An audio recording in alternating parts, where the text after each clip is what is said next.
স্বাগতম তোমাদের প্রিয় চ্যানেল অধ্যয়ন। শুরু করার আগে বইটি খুলে রাখুন আর আমার সাথে পড়তে থাকুন।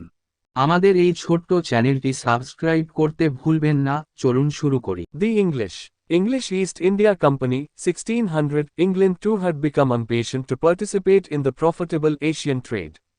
In 1599, a company to trade with the East was formed under the auspices of a group of merchants known as the Merchant Adventurers. The company popularly came to be known as the East India Company, or EIC, nicknamed John Company. ইংরেজ east India company 1600 England ও লাভজনক এশীয় বাণিজ্যে অংশগ্রহণের জন্য অধৈর্য হয়ে উঠেছিল। 1599 সালে প্রাচ্যের সাথে বাণিজ্য করার জন্য একটি কোম্পানি তৈরি করা হয়েছিল বণিকদের একটি গ্রুপের পৃষ্ঠপোষকতায়, যারা বণিক অভিযাত্রী নামে পরিচিত। কোম্পানিটি জনপ্রিয়ভাবে ইস্ট ইন্ডিয়া কোম্পানি, ডাকনাম জন কোম্পানি, নামে পরিচিত হয়।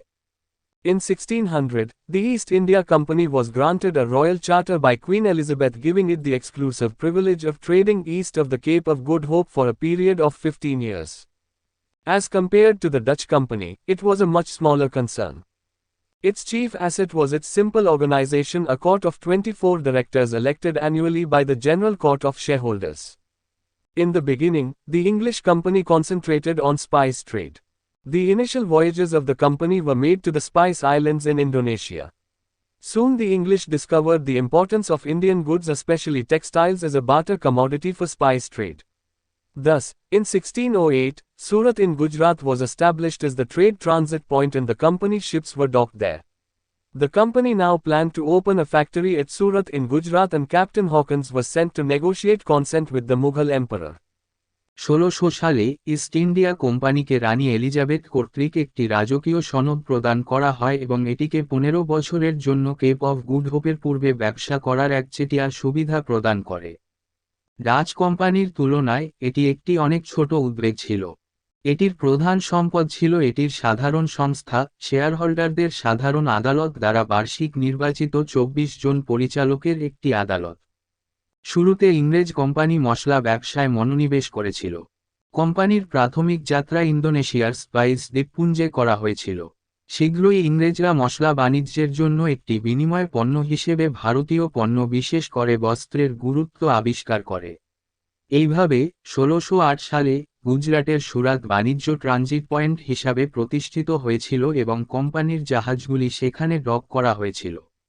কোম্পানি এখন গুজরাটের সুরাটে একটি কারখানা খোলার পরিকল্পনা করেছিল এবং ক্যাপ্টেন হকিন্সকে মুঘল সম্রাটের সাথে সম্মতির জন্য পাঠানো হয়েছিল। Captain Hawkins, 1608. In 1608, Captain William Hawkins was sent as a representative of the English company to the court of Jahangir to obtain permission to open a factory at Surat. Captain Hawkins 1608 সালে captain William হকিন্সকে সুরাটে একটি কারখানা খোলার অনুমতি পাওয়ার জন্য জাহাঙ্গীরের আদালতে ইংরেজ কোম্পানির প্রতিনিধি হিসাবে পাঠানো হয়েছিল। Hawkins was the first Englishman to set foot on Indian soil, Surat, the 24th of August 1608. He could speak Turkish language and he came in a ship named Ektor. He arrived at Surat and from there he went to the court of Jahangir at Agra in 1609. The English company was given permission by a royal farman to open factories on the west coast.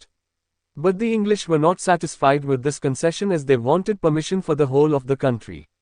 Moreover, Hawkins had to leave Agra owing to Portuguese intrigue, and the English realized that they would first have to deal with the Portuguese before gaining favors from the Mughals. Hawkins ছিলেন প্রথম ইংরেজ যিনি ভারতের মাটিতে পা রাখেন। সুরাত, 24 August 1608। তিনি তুর্কি ভাষায় কথা বলতে পারতেন এবং তিনি হেক্টর নামের একটি জাহাজে এসেছিলেন। তিনি সুরাটে পৌঁছান এবং সেখান থেকে 1609 সালে তিনি আগ্রায় জাহাঙ্গীরের দরবারে যান।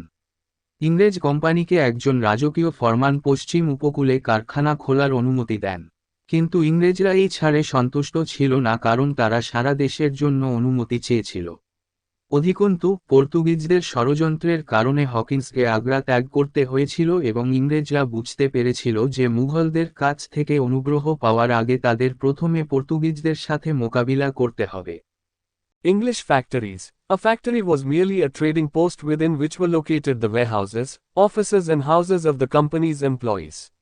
It is noteworthy that no manufacturing activity was carried out in this factory. English factories একটি কারখানা ছিল শুধুমাত্র একটি ট্রেডিং পোস্ট যার মধ্যে কোম্পানির কর্মচারীদের গুদাম, অফিস এবং বাড়িগুলি অবস্থিত ছিল। এটি লক্ষণীয় যে এই কারখানায় কোনো উৎপাদন কার্যক্রম পরিচালিত হয়নি। Early factories. In 1611, the English opened their first factory in the south at Machilipatnam. In 1611 itself, the English defeated the Portuguese in the Battle of Swalli Hole near Surat. This convinced Jahangir and the English were allowed to set up a permanent factory at Surat in 1613. প্রাথমিক কারখানা 1611 সালে ইংরেজরা দক্ষিণে মচিলিপত্তনমে তাদের প্রথম কারখানা খুলেছিল। 1611 সালে সুরাটের কাছে সোয়ালি হোলের যুদ্ধে ইংরেজরা পর্তুগিজদের পরাজিত করে। এটি জাহাঙ্গীরকে আশ্বস্ত করে এবং 1613 সালে ইংরেজদের সুরাটে একটি স্থায়ী কারখানা স্থাপনের অনুমতি দেওয়া হয়। In 1615, taking the policy of expansion further, Sir Thomas Roe was sent by King James I as an ambassador to the court of Jahangir. Roe was successful in obtaining royal farman permitting the British to trade and establish factories in all parts of the Mughal Empire. 1615 সালে সম্প্রসারণের নীতিকে আরও এগিয়ে নিয়ে sir Thomas রোকে রাজা প্রথম James জাহাঙ্গীরের দরবারে দূত হিসেবে পাঠান। মুঘল সাম্রাজ্যের সমস্ত অংশে ব্রিটিশদের বাণিজ্য ও কারখানা স্থাপনের অনুমতি দিয়ে রো রাজকীয় ফরমান পেতে সফল হন। Soon the English began to feel insecure in the absence of fortified settlements and made an attempt to fortify Surat in 1625, but the Mughals frustrated the attempt and imprisoned the English. The English then decided to shift their focus to South India to avoid direct confrontation with the Mughals. Conditions in South India were more favorable to the English as they did not have to face a strong Indian government there. The great Vijayanagara kingdom had been overthrown in 1565 and its place taken up by relatively smaller and weaker states. শীঘ্রই ইংরেজরা সুরক্ষিত বন্দোবস্তের অভাবে নিরাপত্তাহীন বধ করতে শুরু করে এবং সুরতকে শক্তিশালী করার চেষ্টা করে 1625 সালে, কিন্তু মুঘলরা সেই প্রচেষ্টাকে ব্যর্থ করে এবং ইংরেজদের বন্দী করে। ইংরেজরা তখন মুঘলদের সাথে সরাসরি সংঘর্ষ এড়াতে তাদের মনোযোগ দক্ষিণ ভারতে সরিয়ে নেওয়ার সিদ্ধান্ত নেয়। দক্ষিণ ভারতের পরিস্থিতি ইংরেজদের পক্ষে বেশি অনুকূল ছিল কারণ সেখানে তাদের শক্তিশালী ভারতীয় সরকারের মুখোমুখি হতে হয়নি। মহান বিজয়নগর রাজ্যটি 1565 সালে উৎখাত হয়েছিল এবং এর স্থানটি অপেক্ষাকৃত ছোট এবং দুর্বল রাজ্যগুলি গ্রহণ করেছিল। Madras. In 1632, Sultan of Golconda issued a golden farman in favor of the English, permitting them to trade freely from the ports of Golconda on annual payment of 500 pagodas. Madras 1632 সালে গোলকুন্ডার সুলতান ইংরেজদের পক্ষে একটি গোল্ডেন ফরমান জারি করেন, যার ফলে তাদের 500টি প্যাগোডা বার্ষিক অর্থ প্রদানে গোলকুন্ডার বন্দর থেকে অবাধে বাণিজ্য করার অনুমতি দেওয়া হয়। In 1639, Francis Dave was able to obtain Madras on lease from the Raja of Chandragiri and shifted the center of English activity to Madras. The Raja allowed the English to fortify Madras, to administer it and to coin the money on the condition that they will pay him half the customs revenue of the port. Thus the English set up a factory and built a small fort around it called Fort St. George.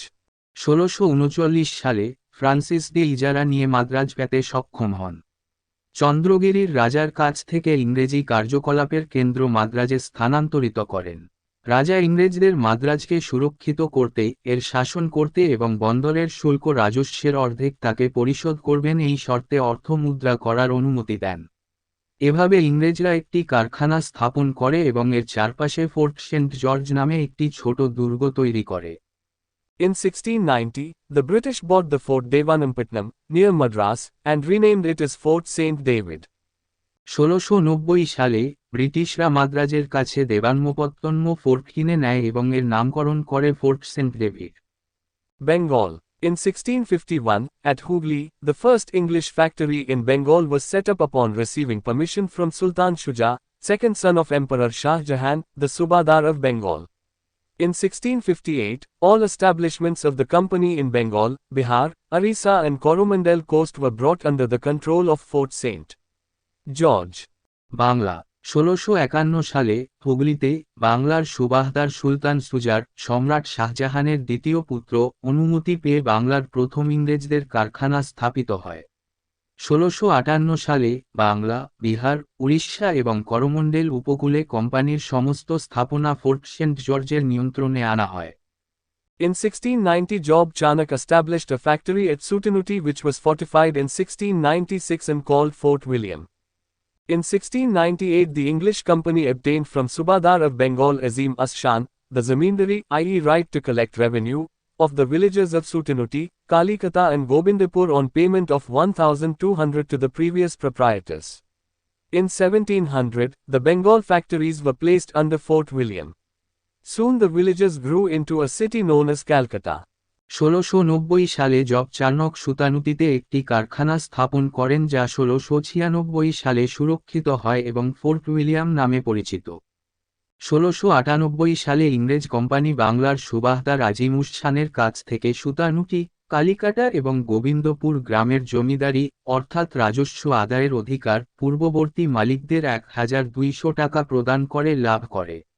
1700 সালে বাংলার কারখানাগুলি fort উইলিয়ামের অধীনে স্থাপন করা হয়। শীঘ্রই গ্রামগুলি কলকাতা নামে পরিচিত একটি শহরে পরিণত হয়।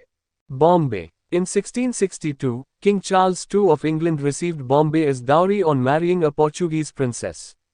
In 1668, the Crown transferred it to the company on an annual rent of 10 pounds and it was soon fortified in the wake of threats from the rising Maratha power.